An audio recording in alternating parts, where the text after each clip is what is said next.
Француз Мішель Терещенко отримав українське громадянство. Нащадок відомих цукрозаводчиків народився в Парижі та вже близько 12 років живе в Україні. На батьківщині своїх предків у Глухові відновлює давнє українське ремесло – льонарство. А ще пише книжки про пращурів. Паспорт громадянина України одержав із рук самого глави держави. Останній привітав Мішеля з поверненням на історичну батьківщину. Сам же меценат каже, завжди вважав Україну рідною стороною. Тепер же планує будувати тут ще й політичну кар'єру.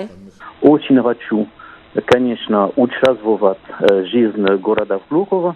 И я сейчас принимал решение уже презентировать свою кандидатуру на пост мэром города на следующие выборы. Я могу давать возможности открывать очень много новых рабочих мест, потому что есть инвесторы, которые, если все в порядке, если все нормально, будут, конечно, рады инвестироваться в Глухово.